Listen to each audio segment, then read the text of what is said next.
escucha, chicos?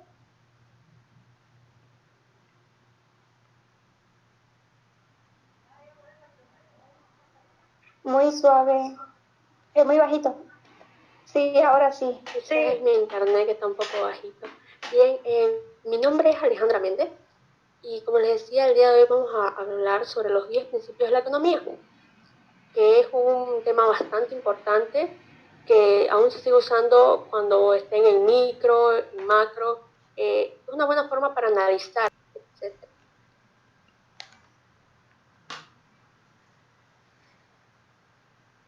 Bien, vamos a comenzar el tema. El día de hoy vamos a hablar sobre este tema mi persona y mi colega Misael Pinto. Misael. ¿Cómo están, jóvenes? Muy buenas tardes. Espero que estén todos bien. Como les mencionó Alejandra, estos temas son muy importantes porque no sé si alguno de ustedes ya habrá comenzado el avance, otros todavía sus docentes no aparecieron, pero esto es fundamental. Los 10 principios de la economía les ayuda a hacer un análisis completo.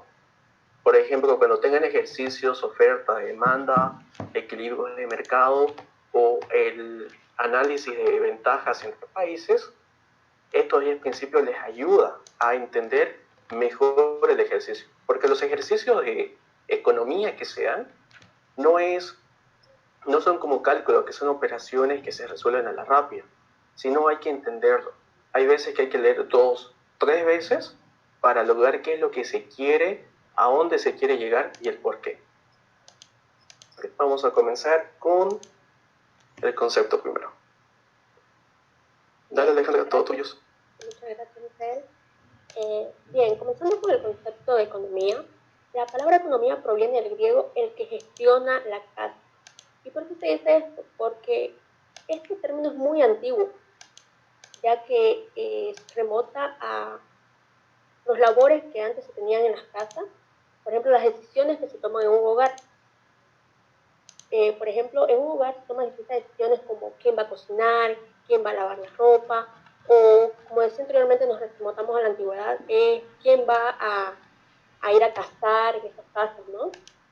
Porque hay distintas destrezas de cada persona, hay algunos que son más rápidos con la lanza, cosiendo, otros tienen distintas habilidades como en la cocina.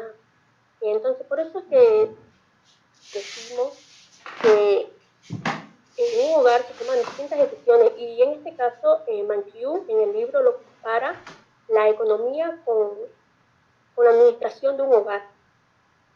Siguiente, Michelle. Entonces, como les decía anteriormente, al comparar con el hogar, entonces por eso dice que una ama de casa y la economía se toman las mismas decisiones. En el caso de la economía se tiene que elegir entre, o sea, se tiene que decidir entre quién trabaja, o qué bienes y cómo se producen, qué recursos deben ser usados para la producción, o a qué precio deben venderse los bienes.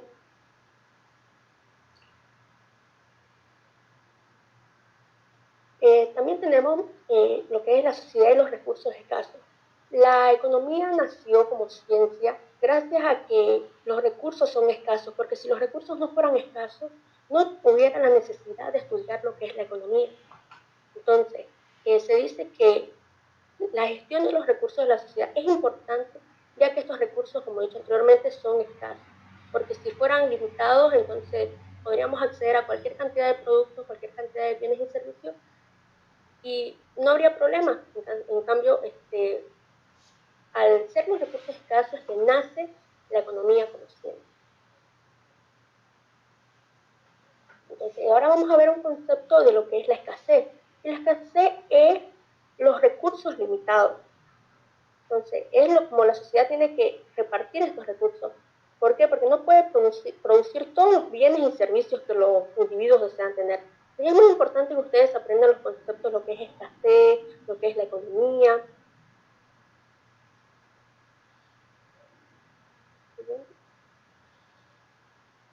Bien, y como he dicho anteriormente, la economía nace de la escasez. ¿Y qué es la economía? Bueno, la economía es el estudio del modo en que la sociedad gestiona sus recursos escasos.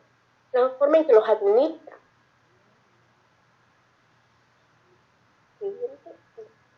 Y como dijimos anteriormente, eso es lo que estudia, pero ¿qué es lo que estudian estos economistas? Los economistas estudian lo que es cómo las personas toman decisiones, o sea, en este caso individualmente. También cómo las personas interactúan entre ellas y las fuerzas del mercado, las tendencias que afectan a la economía en su conjunto. Entonces, esto es lo que los economistas estudian. Y gracias a estos estudios es que han podido nacer los 10 principios de la economía, que en la primera parte, que es cómo las personas toman sus decisiones, tenemos 4 principios en los cuales vamos a explicar más adelante. Vamos a explicar los principios que también conlleva cómo interactúan los individuos. En este caso son 3. Y el siguiente, cómo funciona la economía en conjunto. Vamos a explicar también los 3 principios que conlleva este apartado. El principio número 1, que es cómo los individuos se enfrentan a las disyuntivas. Y bien, nosotros vamos a explicar qué es la disyuntiva, porque estos conceptos que son de economía tienen que ustedes aprendérselo para así ampliar su vocabulario como futuros economistas. Y bueno, la disyuntiva es la manera en que toman decisiones las personas, son las decisiones prácticamente. Y bien, aquí tenemos una imagen que dice que nada es gratuito. Y bien, aquí quiero dejar en claro que no nos referimos al precio en este caso, sino a lo que tenemos que renunciar de esto cuando decidimos elegir algo.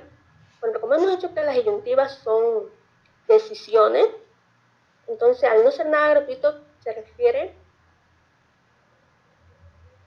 a lo que tenemos que renunciar para obtener algo. Por ejemplo, yo voy caminando por la calle, bien, y de repente hay un olorcito a hamburguesa. Ay, no, pues me entra hambre y yo tengo solamente 20 pesos en el bolsillo. Ahí pensando en la hamburguesa, ¿en qué calle estarán vendiendo? Y antes de eso me encuentro en un lugar que están vendiendo pizza por porciones. Y no, pues también me da deseo de pizza, pero mis recursos, pues, en el caso del dinero, solo tengo 20 bolivianos. Entonces, como que yo tengo que elegir entre hamburguesa y pizza. Y bien, yo me decido, por ejemplo, en este caso, la hamburguesa. Y al renunciar a la pizza, entonces yo me he encontrado primero a este gran dilema entre qué elijo, qué decisión voy a tomar. Y entonces, yo al renunciar a la pizza, entonces ese es mi coste, entonces, lo que yo he renunciado. Más adelante vamos a ver el siguiente principio. ¿Puedes cambiarlo, por favor? Bien, continuando con el principio número 1, con lo que respecta a las disyuntivas, que es las decisiones que tienen que tomar los individuos. Por ejemplo, tenemos decisiones como alimentos o vestidos. Por ejemplo, tomando en cuenta que todas las personas tienen recursos limitados, no podemos comprar las dos cosas. Entonces tenemos que elegir entre alimentos o vestidos, o tiempo libre versus trabajo, o eficiencia versus equidad. Y las tomas de decisiones es elegir entre varios objetivos. Tener que elegir entre una de 2 o más cosas.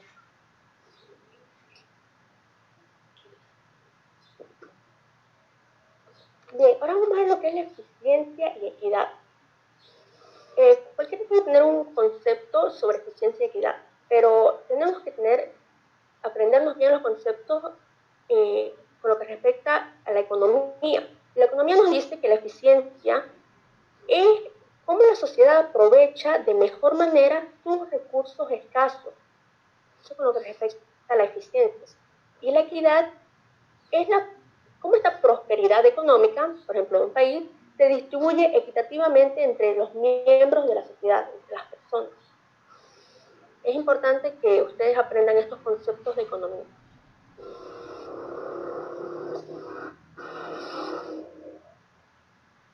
Bien, voy a silenciar sus audios, que se escucha bulla por ahí. Ahora sí. Bien, pasando al siguiente principio, que es el coste de una cosa es aquello a lo que se renuncia para conseguir. Bien, aquí es lo que les hablaba yo en el principio número 1, que es el costo.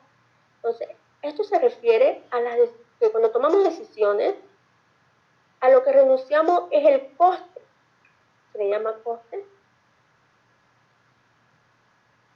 Y estas decisiones tenemos que tomarlas tomando en cuenta los costes y los beneficios. Por ejemplo, entre estudiar y trabajar, ¿cuál es su coste y su beneficio? Por ejemplo, si yo decido estudiar, bien, va a costarme mis estudios, pero voy a tener un beneficio más grande, que más adelante voy a tener un mejor trabajo, un mejor puesto.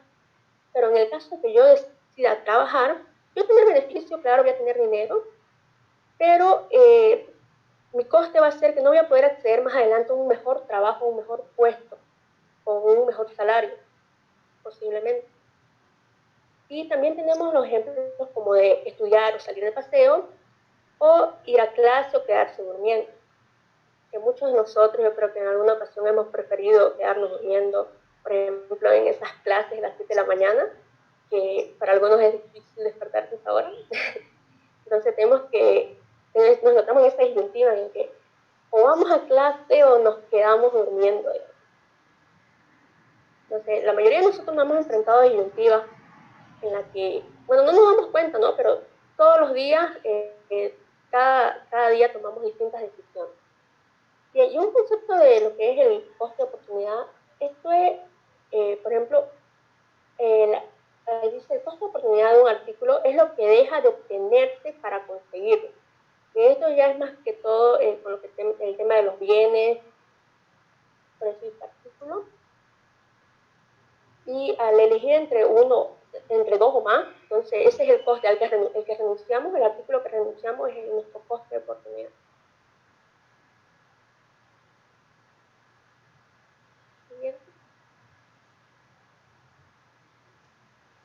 Bien, este es el principio número 3, en que nos dice que las personas racionales piensan en términos marginales. Bien, las personas racionales son todas las personas que hacen lo posible para lograr sus objetivos. Eso se les llama personas racionales. Y en este caso dice que piensan en términos marginales.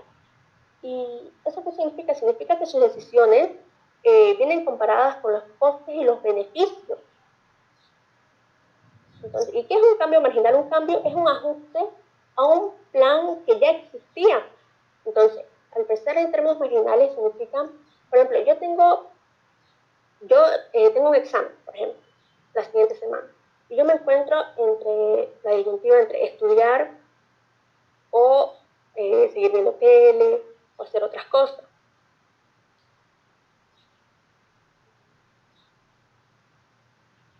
Entonces, me voy a disculpar. Yo tengo un examen la siguiente semana y tengo que estudiar. Entonces, mi plan es estudiar. Y estos cambios marginales son ese plan que ya existía. Por ejemplo, mi siguiente decisión no va a ser estudio o no, no va a ser, bien, este día, ¿cuántas horas le dedico a estudiar y cuántas horas le dedico, por ejemplo, a mirar tele? Entonces, ya mi decisión sería, 5 horas le dedico a estudiar y 3 horas le dedico a mirar tele, estar en Facebook, Instagram, etc. Entonces, eso se refiere a los cambios que ya le hago yo a un plan que ya existe. Como principio número 4 tenemos que los individuos responden a los incentivos. Bien, toda persona, cuando le dan un pequeño o gran incentivo, entonces produce más activo. Entonces, por eso, digamos, se dice que las personas responden más a los incentivos. Por ejemplo, en mi caso, cuando yo voy a la casa de mi madre, digamos, la ayudo y, por ejemplo, pongo a limpiar, a barrer, o a veces a carpir, digamos, la parte de atrás de mi casa. A veces ella, por ejemplo, me reconocía, a veces con dinero, con tarjetas de crédito. No era que yo se lo pedía, sino que ella a veces me lo reconocía. Y para mí eran como incentivos para yo seguir ayudándola, porque ella trabaja lejos, a veces la visito, entonces para mí a veces era un incentivo como ella, digamos, me reconocía este esfuerzo que yo hacía, digamos, en la casa en este caso. Y también esto más que todo se hace referencia también a las empresas, cuando las empresas le dan incentivos a sus trabajadores con boletos de viaje, o cupones, o a veces un aumento, un pequeño aumento. Entonces estos son incentivos que se dice que también aumentan la productividad. Bueno, también hay que recalcar, chicos, de que hay veces que el incentivo no a veces es una buena manera que se hace como recompensa también, sino como castigo. Por ejemplo, seguro deben tener familiares que trabajan o alguno de ustedes trabaja. Cuando llegan a trabajar en una empresa, hay veces que van a enfrentarse a un incentivo negativo, o sea, malo. Si tú llegas tarde, se te va a descontar 10 bolivianos por minuto. Entonces, estos incentivos son los que inducen a que las personas actúen de cierta manera que uno quiere. Las personas nacionales responden a estos incentivos debido a que toman decisiones comparando costos y beneficios. Verán cómo los incentivos ayudan a que uno desempeñe mejor su función. Es por eso que todo esto es lo que estudia la economía y es por eso que está dentro de los 10 principios. ¿Te lo dijo, Alejandro? Sí, buenísimo tu comentario. Sí, es muy cierto eso de los incentivos no tan positivos, la verdad, ¿no? Bien, estos serían los primeros 4 principios. No. Por ejemplo, aquí hay un ejemplo de los incentivos hacia los individuos, que en este caso tenemos un jugador de baloncesto, en el que tiene su equipo, ya sean sus amigos, ¿no? Y en algún momento de su vida fue que alguien le ofreció un contrato de 10 millones de euros. Entonces, en este caso, lo que él hace es dejar su antiguo equipo y unirse a este nuevo equipo en el que le han ofrecido un contrato de 10 millones de euros. Entonces, esto también forma parte de un incentivo. Ahora, se les recalcó, ¿no ve, chicos? Al principio uno puede pensar, bueno, estamos viendo teoría, estos 10 principios, ¿será que me ayuda en la economía? En varios aspectos de los ejercicios, sí. Por ejemplo, veamos un ejercicio, pero más teórico. Por ejemplo, pongámonos a pensar, el gobierno ahora se decide tomar ciertas medidas.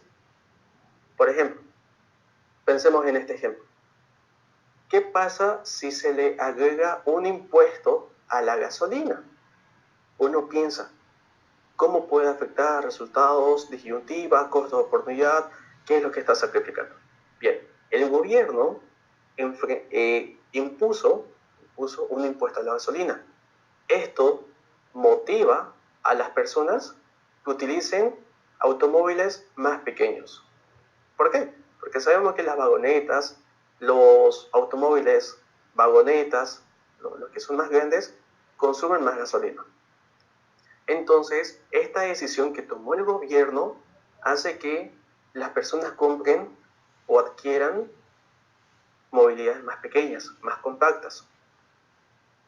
Ahora, esta es una de las razones por la que en Europa se utiliza bastantes automóviles muy pequeños. En el sentido, ¿por qué? Porque si hay pocos automóviles, entonces incluso ayuda a reducir la contaminación. Sabemos que los automóviles grandes mayormente son los que contaminan más. Luego, ahora, esto no solo afecta en ese sentido, sino también incentiva a que uno comparta el uso del transporte público. Quiere decir que, a ver, si a uno le resulta caro salir en un automóvil, ¿por qué? Porque tiene una vagoneta, le va a salir cara la gasolina, entonces uno decide usar más el transporte público. Usar trufis, tenemos micros y todos esos tipos de transportes públicos. Ahora, si el impuesto fuera mucho más alto, entonces, por otro lado, ¿esto cómo afecta a las personas? Puede incentivar hasta el uso de bicicletas, a que uno camine más. Por ejemplo, hay algunas veces que uno le deja un poco de pereza caminar en ciertas cuadras, toma un micro y llega a su destino. Pero si el pasaje sube porque la gasolina subió, todo eso, entonces las personas van a mejorar su calidad de vida, van a caminar más, por ejemplo, van a usar más bicicleta. Incluso esto aumenta la cantidad demandada de bicicleta, como ahora estamos viviendo. Si buscan en Facebook, si buscan en las tiendas, la cantidad demandada de bicicleta ha subido. Y como resultado, el precio de estos bienes también ha subido. Es por eso que los 10 principios de la economía son un muy buen trampolín, chicos, para ustedes, para que lleguen a entender todos los ejercicios que van a ver más adelante con sus docentes.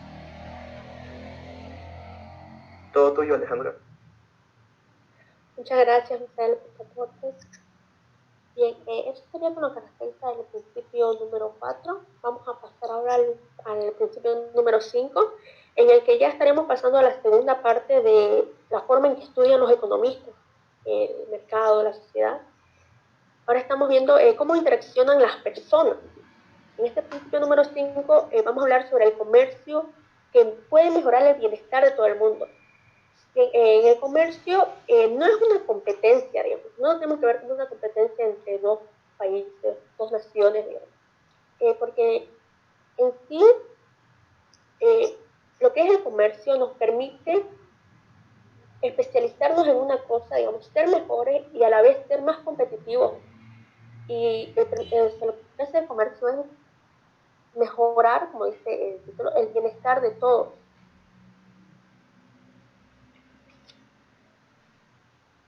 Porque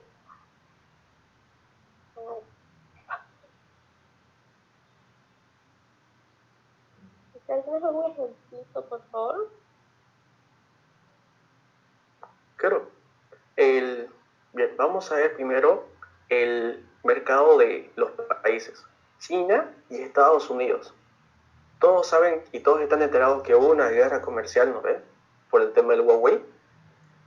Entonces uno puede pensar, oh, China y Estados Unidos son enemigos.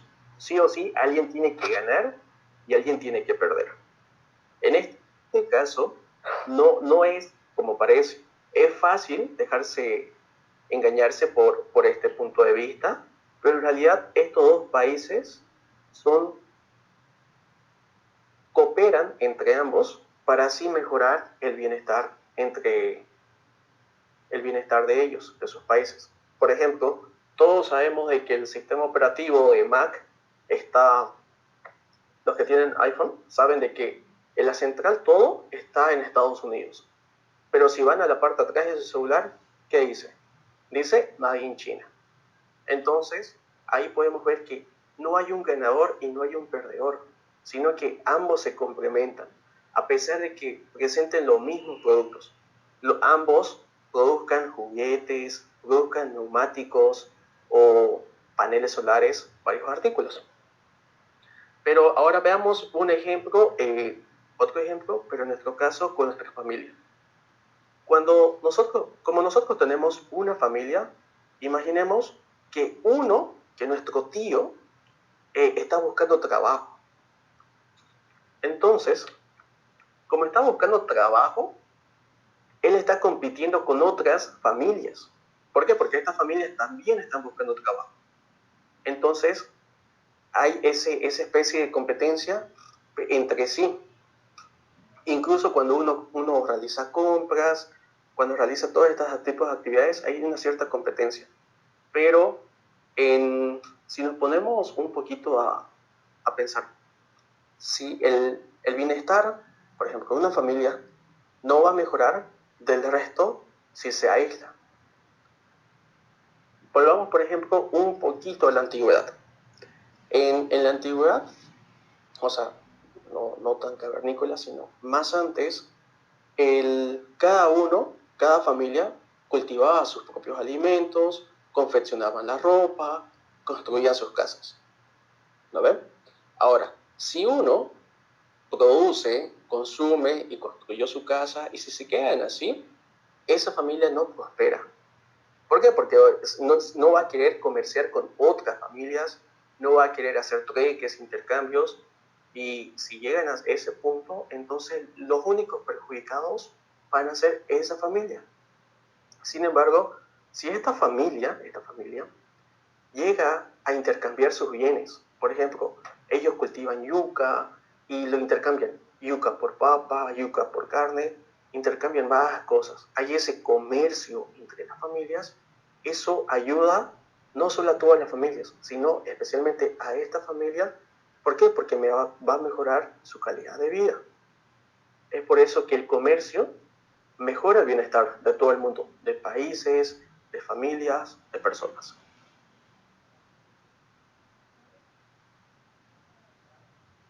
Todo tuyo, Alejandra. Buenísimo, Misael. Gracias por tu ejemplo. Bien, pasamos a la siguiente diapositiva. Bien, en el principio número 6 tenemos los mercados normalmente constituyen un buen mecanismo para organizar la actividad económica. En una economía de mercado hay dos agentes que influyen. Tenemos a las familias y tenemos a las empresas. En el caso de las familias, ellos deciden qué comprar y dónde trabajar. Ya ellos lo deciden mediante disyuntivas, tienen que elegir dónde trabajar, dónde les conviene. En el caso de comprar, ellos tienen que ver qué producto tienen que ver tanto el precio, la marca, entonces se enfrentan a distintas disyuntivas y ahí está su toma de decisiones en qué comprar, qué trabajar. En el caso de las empresas, también se enfrentan a estas disyuntivas y influyen en el mercado decidiendo qué alquilar, qué producir, etc.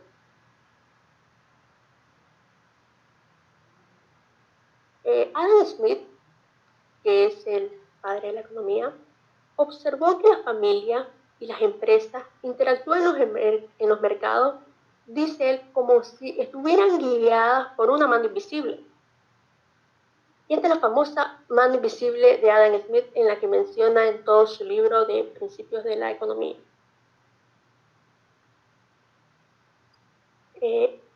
Siguiente diapositiva, por favor.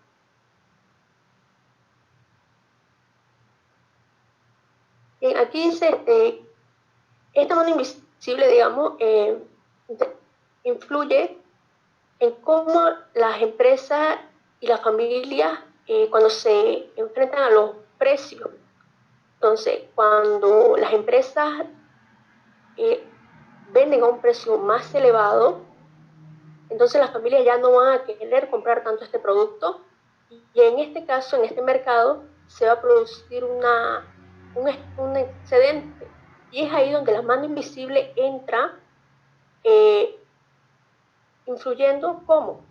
No, las empresas ya ven que no se vende mucho su producto, hay un excedente, se les queda su producto. Entonces, ellos van de a poco bajando el precio, ahí es como influye la mano invisible, va provocando que se baje el precio hasta llegar al equilibrio, en la que el comprador y el vendedor están satisfechos. Es ahí como influye esta mano invisible de Adam Smith. Es por eso que en sus ejercicios se les pide hallar el precio equilibrio, la cantidad de equilibrio, porque si uno es mayor al otro, si la cantidad ofrecida es mayor a la cantidad demandada o viceversa, si la cantidad demandada es mayor a la cantidad ofrecida, hay veces que se produce o escasez u oferta, según estas determinantes. La mano invisible es, como dijo Alejandra, ayuda a coordinar las decisiones de millones de hogares y millones de empresas para que lleguen a un punto de equilibrio. ¿Por qué? Porque yo o un consumidor por sí solo no puede dictar cuánto puede ser el precio. Yo solito no puedo decir, ¿saben qué, señores? El pollo vale 8 bolivianos y así se queda. Yo solito no puedo decir. Igual, una empresa sola por sí, no puede decir, ¿saben qué? El pollo vamos a venderlo a 20 bolivianos. El mercado siempre va a tener equilibrio. Si la cantidad ofrecida es mayor a la cantidad demandada, ¿qué resultado da esto? Esto produce un excedente. Va a haber bastantes bienes en el mercado. Si la cantidad demandada es mayor a la cantidad ofrecida, esto produce una escasez. Es por eso que, miren, ya estamos avanzando, esto les piden en sus ejercicios, como los 10 principios de la economía nos ayuda a poder analizar mejor el ejercicio. ¿Por qué cada rato piden los docentes mercado de equilibrio, precio de equilibrio? ¿Por qué? Porque siempre va a tender a llegar a un punto de equilibrio. Más adelante van a ver el tema de los impuestos, el tema de los subsidios. ¿Qué pasa cuando el gobierno impone un precio, impone un impuesto mayor? ¿A quién le va a afectar más? ¿Al consumidor o al vendedor? Es por eso que estos temas son muy importantes, el tema de la oferta y la demanda, que en la próxima clase lo vamos a ver, y por eso los 10 principios de la economía ayudan, porque estos temas ya son más adelante, más o menos como el tema 5, tema 6 con su docente. Casi son entre los últimos temas que van a ver eso. ¿De acuerdo? Se los dejo. ¿Vale? Bien, como decía Misael, digamos, una empresa no puede decidir por sí solo el precio, pero eso es cuando hay distintos vendedores en el mercado. También nos vamos a topar con ejercicios en el que son monopolistas, quiere decir que no hay muchos vendedores o son el único vendedor en el mercado. Por ejemplo, el iPhone, ellos deciden a qué precio vender sus teléfonos. ¿Por qué? Porque no es como que todo el mundo está fabricando iPhone, digamos, ellos son una empresa y ellos deciden a qué precio vender. Claro que también se guían un poco por los mercados de otros teléfonos como Huawei, Samsung, pero ellos son un mercado monopolista ya que ellos son los que fabrican esta marca de teléfono. Bien, también tenemos otro punto de vista en el que, no lo cambié, también tenemos otro punto de vista en el que el gobierno es el que controla el mercado. No es un mercado libre en el que la oferta y la demanda determinan el precio, sino que el gobierno es el que determina el precio que se va a vender, por ejemplo, el azúcar o el arroz o distintos bienes. Y eso no es bueno, porque no permite que la mano invisible trabaje naturalmente, como lo hace regulando los precios, en el caso de la oferta y la demanda. Y es ahí donde Adam Smith menciona que es como si trabajara con la mano atada a la espalda, que dice. Les recomiendo mucho leer el libro, la verdad es muy, muy bueno, tiene muchísimos ejemplos y bien, el libro se los pasamos al grupo de WhatsApp. Eso sería con lo que respecta al principio número 6. Vamos a pasar ahora al principio número 7, que habla del Estado, a veces puede mejorar los resultados del mercado. Bien, anteriormente dijimos que no es muy bueno cuando el mercado los regula, pero hay veces en el que algunas empresas aumentan mucho el precio, perjudicando a los demandantes. Entonces, en algunas ocasiones donde el Estado interviene, cuando ocurren unas fallas del mercado, se le llama falla del mercado a veces, cuando la mano invisible no puede trabajar, no puede regular esto. Entonces, es ahí donde el Estado interviene, promoviendo tanto la eficiencia como la equidad. Como aquí podemos ver. Puede proseguir, sí. Añadir. Gracias. Bueno, les cuento que hace años el Estado tuvo que intervenir en el mercado. Ahorita sabemos que el mercado del azúcar está así boliviano, ¿ves? Entre 6 o 7 está rondando su precio. Antes, hace años, las fábricas de azúcar tuvieron varias fallas con sus máquinas. ¿Esto qué produjo? De que se produzca menos azúcar. Entonces, como resultado, en los mercados subió el precio del azúcar. Súper carísimo. Por ejemplo, pónganle que un kilo de azúcar valía unos 25 bolivianos. Entonces, en este caso, los consumidores demandaban muy poco debido a sus altos precios. Es ahí donde el mercado sí tuvo que intervenir. Tuvo que salir del mercado el Estado. El Estado tuvo que salir a los mercados, los gendarmes salieron, la alcaldía, para establecer de que se tiene que racionar. Se empezó a racionar 1 kilo por persona, que máximo pueden cobrar por lo menos unos 9 bolivianos, y eso, entonces empezaron a salir a los mercados a regular esto. ¿Por qué?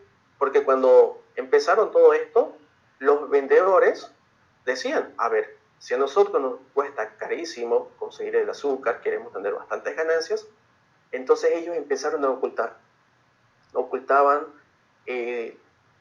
las bolsas de azúcar en sus escondites, y es por eso que el mercado tuvo que intervenir en esos años para regular el precio del azúcar. Hay veces que uno puede pensar, necesitamos al gobierno, o sea, que el Estado sí o sí intervenga.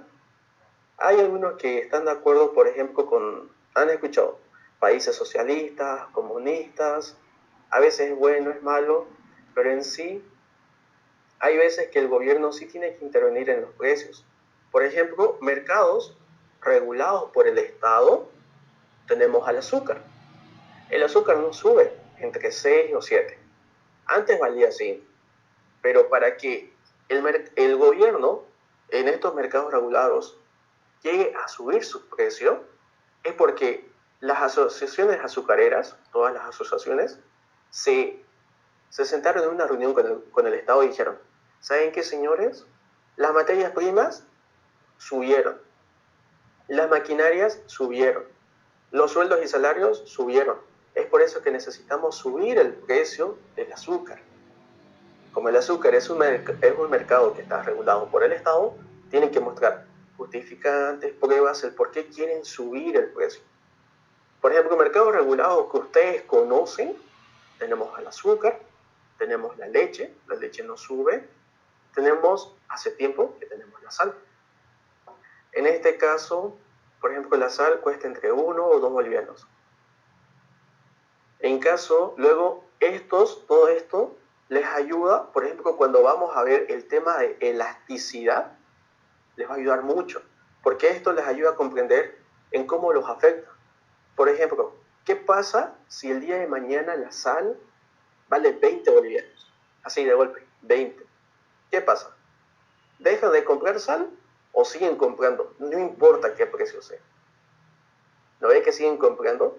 ¿Por qué? Porque no hay un sustituto cercano a la sal. No hay cómo reemplazar la sal. Por eso, todos estos puntos, ahorita seguro algunos pueden pensar es teoría, todo esto. Al principio la economía, chicos, sí es teoría, pero estos aspectos pequeños ayudan cuando vamos a llevar el tema de elasticidad. A ver, por ejemplo, la sal no tiene sustitutos cercanos. El azúcar tiene sustitutos cercanos, pero muy pocos. ¿Qué pasa si el azúcar sube de precio el día de mañana? Se disparan los precios. ¿Cómo lo reemplazamos? Tenemos la stevia, tenemos la miel, tenemos el azúcar morena, pero no tenemos más. Entonces su elasticidad no es tan grande, es mínima la elasticidad. Todo esto ya son temas más adelantes. Es por eso que se analiza cómo la mano invisible y cómo interviene el Estado con este. Te lo dejo, Alejandro. Muchas gracias, Misael. Bueno, sin ir muy lejos, digamos, Bolivia tiene un mercado en el que interviene tanto el Estado y también tenemos mercado libre. Y en este caso se llama mercado mixto, ¿no es cierto, Misael? Que se da en varios países y también, como decías anteriormente, hay países comunistas en los que solo el Estado interviene en estos mercados. O hay otros países en los que su mercado es libre y ahí opera en su naturalidad la mano invisible de Adam Smith. Bien, a ver, uno de los fallos del mercado tenemos a la externalidad. ¿Y qué es la externalidad? Pues la externalidad es la consecuencia de las acciones de una persona en el bienestar de otra. Y para dejar un poco más en claro esto, imagínense, por ejemplo, una industria en la que está funcionando todos los días y produce bastante humo la industria al producir sus bienes. Entonces, ¿qué es lo que ocasiona este humo que sale de las industrias? Ocasiona un daño al medio ambiente.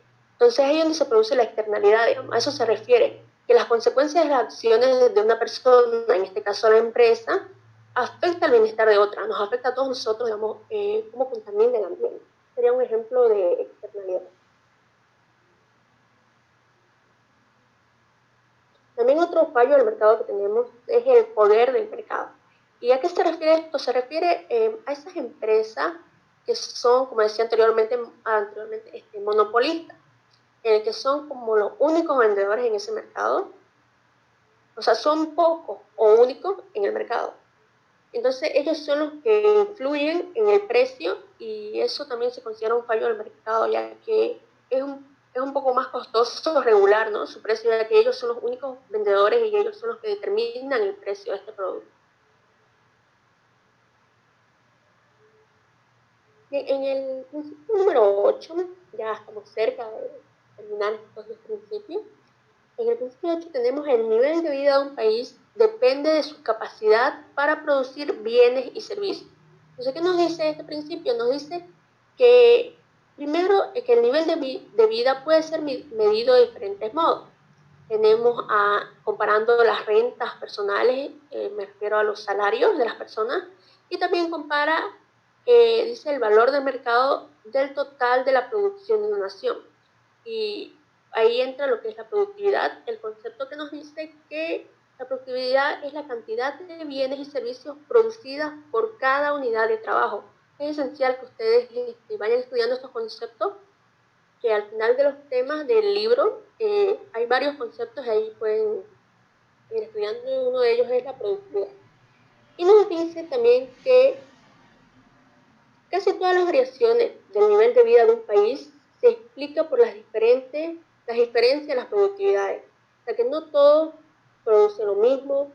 En el caso de las personas, ahí entran los incentivos, aumenta su productividad de manera que le dan unos pequeños incentivos, ya sean buenos o malos, me refiero a positivos o negativos. Y también la productividad de una empresa. Ahí es como pequeños granitos de arena, o sea, la productividad de las personas, los trabajadores, aumentando la productividad de la empresa. A medida que aumenta la productividad de la empresa, aumentando la productividad del país, que al ser más productivo el país, es más competitivo frente a otras naciones, otros países.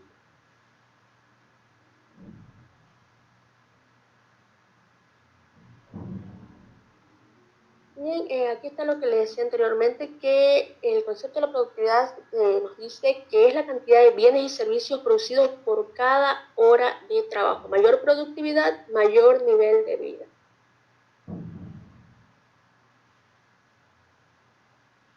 Bien, ahora pasemos al principio número 9, en el que nos dice que los precios suben cuando el gobierno emite demasiado dinero. Y este principio hace referencia a lo que es la inflación. Y la inflación es nada más y nada menos que el aumento del nivel general de los precios de una economía. Es muy fundamental que se aprendan este concepto. La inflación es el aumento del nivel general de los precios de una economía. Entonces, esto se da cuando se imprime demasiado dinero en un país.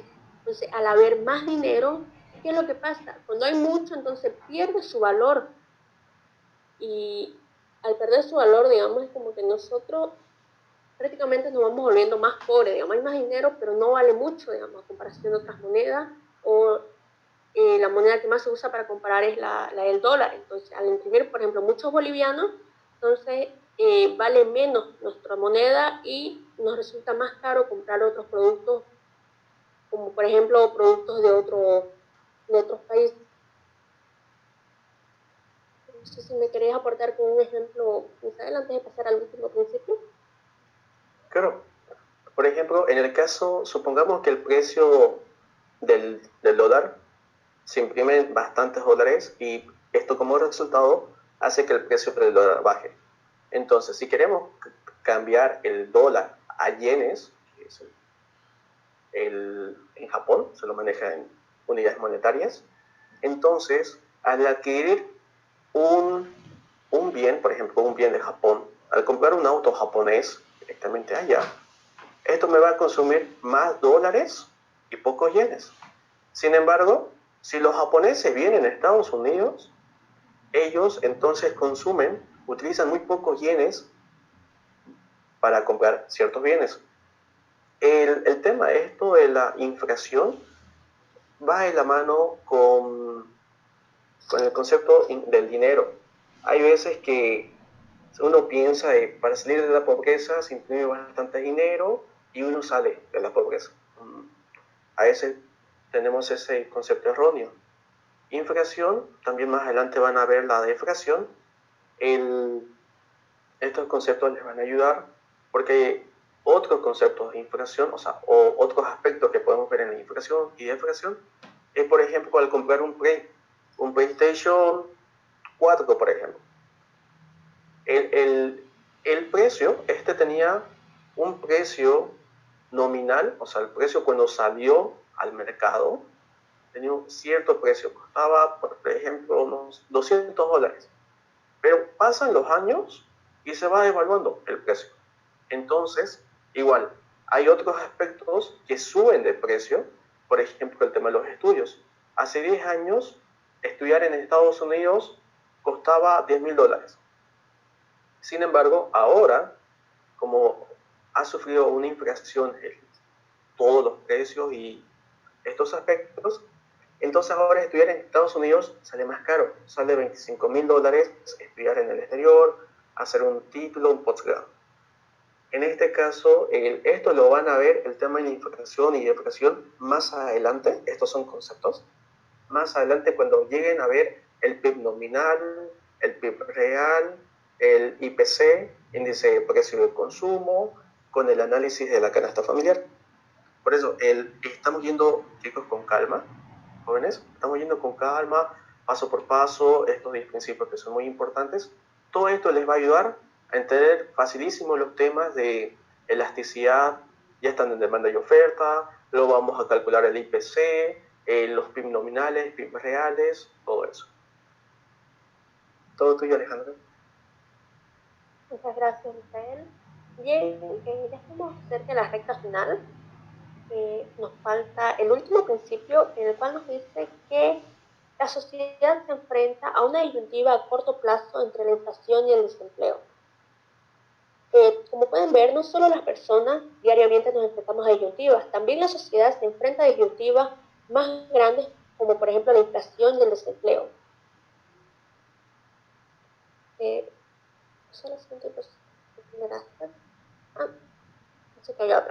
Bueno, en el caso de la inflación y el desempleo, tenemos el Estado se pregunta entre si imprimimos más dinero para activar más la economía, o sea, es decir, si imprime más dinero, ahora las personas van a tener más dinero y ahora van a querer comprar más y van a activar más la economía. Pero si hacemos eso, entonces el Estado se pregunta, vamos a hacer que se produzca una inflación. Depende de la cantidad que impriman, puede ser una inflación leve o una inflación más grande.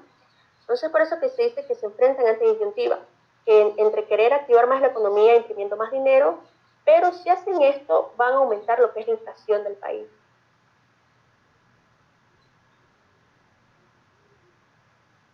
Bien, chicos, eso sería todo con lo que respecta a los 10 principios de la economía, basados en el libro de Mankiw. Espero que les haya gustado, chicos. Misael, si quieres aportar algo. Muchas gracias por tu ayuda. La duda fue que llegué muy tarde, Solo escuché el punto del 8 al 10 nomás. Es que no tengo un teléfono muy legal y es por eso. Bueno, pero gracias por los 2 puntos. Bueno, entonces, ¿podemos recapitular? Sí, claro. Vamos a hacer un pequeño resumen. Resumen de los 10 principios y la importancia de cada uno.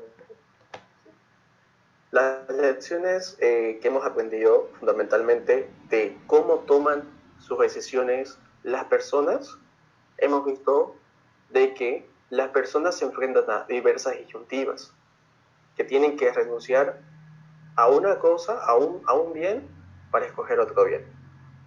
Luego también hemos visto en los principios el costo de oportunidad.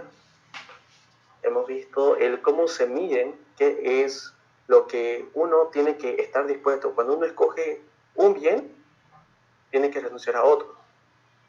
Tengan en cuenta una sugerencia muy importante. Traten de expresarse en términos de economía, chicos. Si uno les pregunta qué es disyuntiva, uno puede responder y decir, es cuando se renuncia a una cosita porque queremos otra cosita. O sea, la idea está ahí, ¿se entiende? Pero eso si le dicen a un docente, él no está en los términos correctos. Es por eso que tengan mucho cuidado, por ejemplo, cuando traten de expresar cualquier concepto. Por ejemplo, el costo de oportunidad. El costo de oportunidad es que tenemos que perder algo a cambio. Pero su concepto más correcto es el costo de oportunidad es a lo que se sacrifica para obtener algo a cambio. Más o menos esos puntos tengan mucho cuidado en los exámenes o a la hora de participar en clase con sus docentes, los que estén pasando vía Zoom. Volviendo al resumen, hemos visto cómo las personas racionales toman sus decisiones considerando los beneficios y considerando también los costos marginales que tienen estos. Y por último, de ese principio, también hemos visto cómo los incentivos modifican el comportamiento.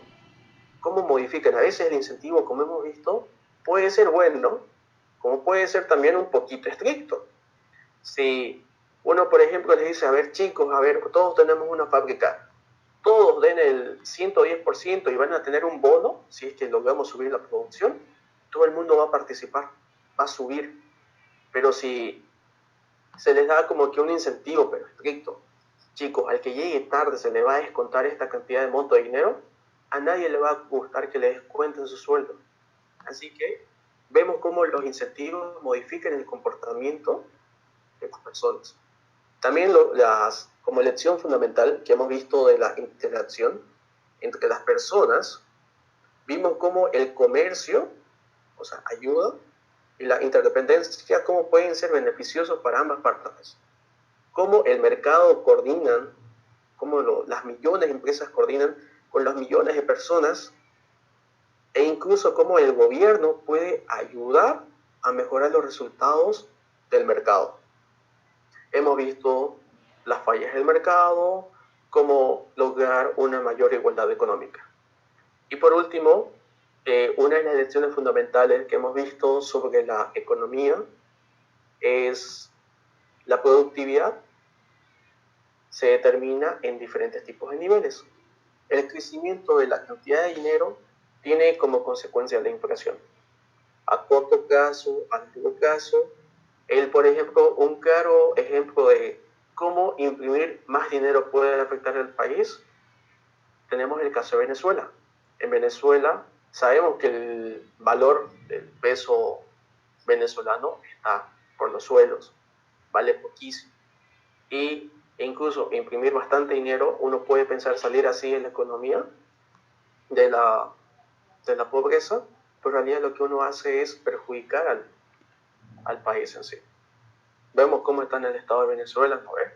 Es por eso que, como les comentó Alejandra, el imprimir más dinero no siempre es la solución en un país. En el libro que se les depende de la pasó, magnitud, sí, porque a veces se imprime un poco de, digamos, es más que todo para incentivar para activar más la economía. Pero a veces, digamos, cuando imprimen demasiado, y ahí es donde ya va subiendo la inflación y va teniendo bastantes problemas. Exacto. Disculpa que me No pasa nada. En el libro que se les pasó, jóvenes, en el capítulo 1, que hoy hemos terminado de ver, van a ver que como que en una esquina hay conceptos claves, ahí en negrito, así bien en un rincón. Estos conceptos son claves porque les ayuda a entender conceptos más adelante. ¿Qué es escasez? ¿Qué es economía? ¿Qué es el costo de oportunidad? ¿Qué son los incentivos? Fallas del mercado. Estos conceptos son claves, si quieren anótenselo en sus cuadernos. Les ayuda para lograr entender temas de más adelante. Hay varios docentes que trabajan con este libro, con el libro de Mankiw, es muy bueno. Sin embargo, hay otros docentes que usan otros libros. No se preocupen por ese aspecto, porque los temas que estamos viendo es global, es general. Esto, supongamos que están con otro libro, con otro docente, esto les ayuda a entender mejor la materia y mejor el libro, porque hay otros libros que no llevan los 10 principios Mankiw, directamente llegan el concepto, un poco de historia de la economía en la antigüedad, y luego nos pasamos a oferta de mano. En este caso, por eso Alejandra les recalcó mucho este libro, es por eso que ella les compartió, porque este libro es muy bueno, muy bonito, y más adelante en la próxima clase, cuando veamos oferta y demanda, vamos a ver que tiene también muy bonitos ejemplos para poder analizar con todos ustedes. Gracias, Ale. Bien, Elizabeth nos dice que si lo podemos reenviar. Claro, lo podemos reenviar otra vez el libro, para los que se han unido después que lo hemos enviado. Y se los recomiendo, chicos, en serio, es muy bueno este libro de Mankiw. Tiene bastantes conceptos y más que todo ejemplos y también cuestionarios rápidos de opción múltiple en la que ustedes pueden practicar. Bien, ¿hay alguna duda, chicos? ¿Algo que quisieran, un concepto que quisiera que les aclaren? No, está bien, claro. ¿Qué les pareció la clase de ahora? Bien, Bien, muy gracias. bien explicaron. Muchas gracias. Lo importante Feliz. también. Excelente. Muchas gracias.